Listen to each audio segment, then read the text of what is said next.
Ready, aim, fire.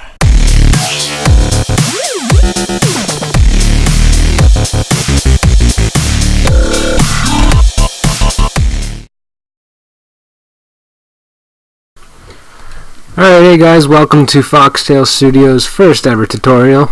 We're just going to do a basic Photoshop tutorial here. So first we're going to go ahead and onto your left of your toolbar there in Photoshop. You're going to grab your patch healing tool. It's just located underneath the regular spot healing tool. So we're just going to show you what not to do here, because if you circle over the skin that you're trying to grab and bring it over to the infected skin, it doesn't work. So if you do it like this, yeah, there you go, we're good. Now we're just going to highlight the rest of these things here, get rid of all these black spots, and try and repair the skin with the existing skin that's around it. Okay, and just a little bit more touch up here and there.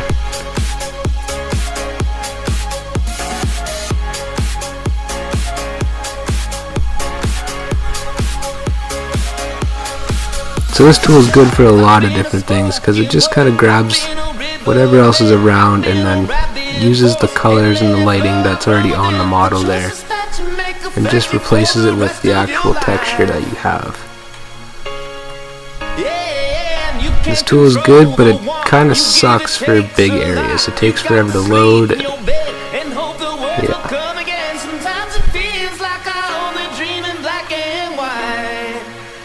Because so when your best friends are strung out, yeah, you everything you can, 'cause you never. Alright, just about there, starting to look a little better already. Don't worry too much about all this red stuff over there. It's going to be a little more difficult than just selecting stuff and dragging it around, but we can for the meantime get rid of all these different little white heads and just clean it up a little bit so it's easier to take care of later. You'll notice that the red is still sticking around, but we're getting rid of all these white heads and all the nasty dry skin there.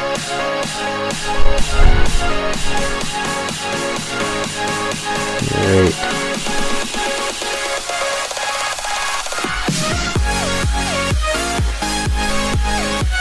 So this tool is pretty effective, but I think we'll have to switch over to our spot healing tool here in a little bit.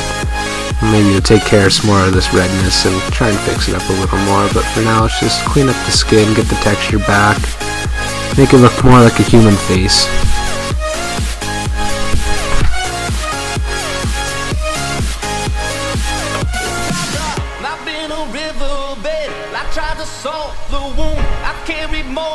Alright, almost there. This takes a lot of work there, but once you start to get used to the tool, you get pretty quick at it. It's just taking me a little longer because I want to make sure I get everything. But now let's switch over to the spot healing tool. This tool is designed specifically for zits and blemishes of all sorts and types. Your circle is kind of like the perimeter in which it'll grab the existing portrait around it. So basically it uses this thing called content aware, where the program will generate what the image should look like judging by what's around your cursor. So yeah, as you can see, I just click here and bam, pretty much gone, just because it grabbed the skin textures around it. So we'll just use this a little more to clean up shop. But you gotta be careful when you get over to the blacks, like on the edge there. Sometimes it'll grab it and pull it inwards and bring it into the image, and you don't really want that because he's a human and he doesn't have black pieces on his face. That's not natural, and that's what we're trying to avoid. Try and do this professionally, but still kind of quickly and not making it too much of an effort for us. Alright, hold on, then just get these ones down in here, make sure, just clean it up a little bit more.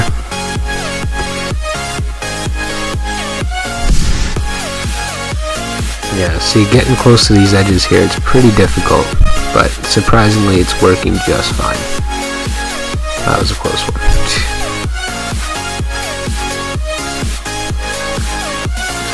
Alright, now, let's see if we can get some color going on again.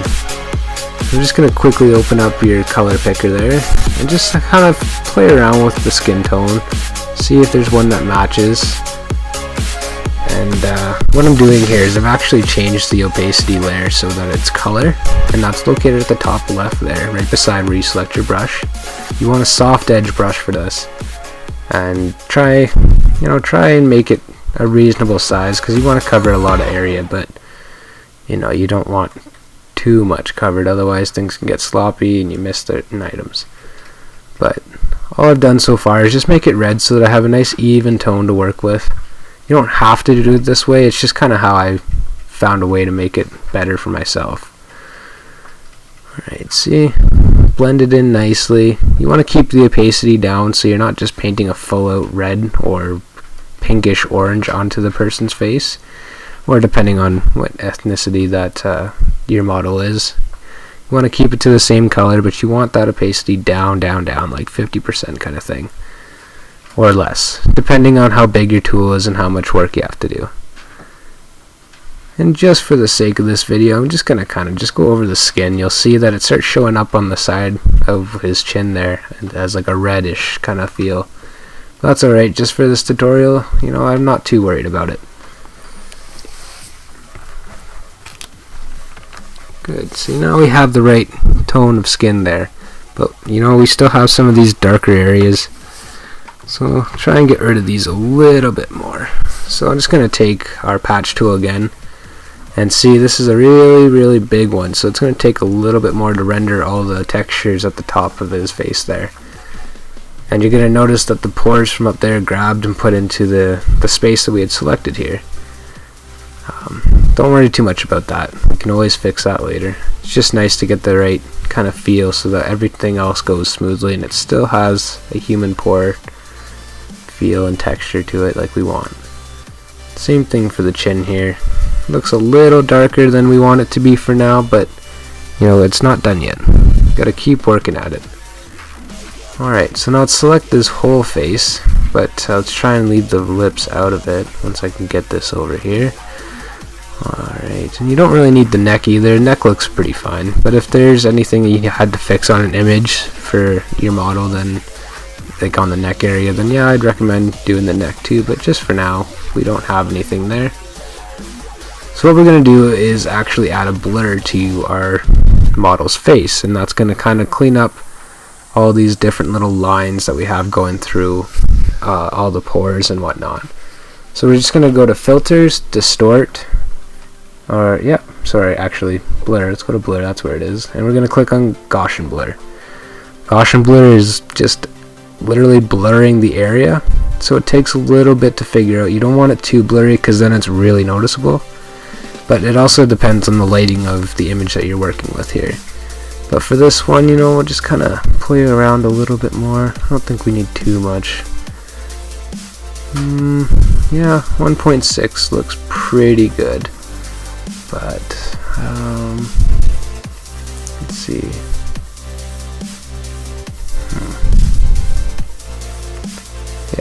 Yeah, that should be good. Alright. Okay, just kind of clean it up here a little bit more with some color, even it all out again.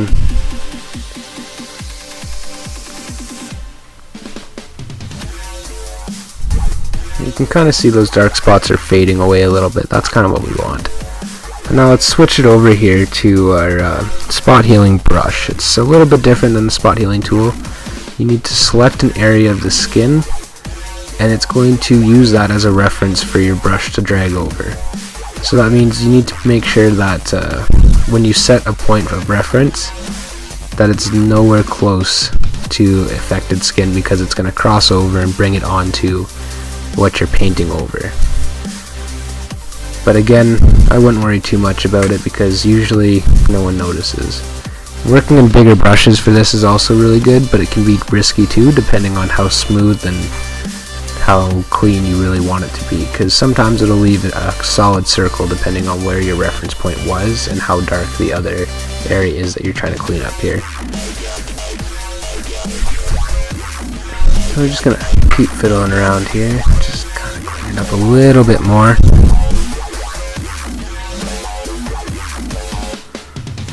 Alright.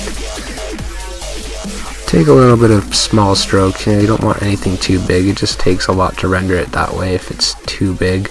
And then it's a little more mess to clean up afterwards if you mess up. But as you can see, the dark spots are pretty much gone. It's a relatively dark image to begin with, just how the shadows are with the the background there. But pretty much looks like we're done. So that's the actual size of the image. So as you can tell, you can't really notice all those little marks or anything. But yeah, so let's take a look at the original one here and compare what we've done.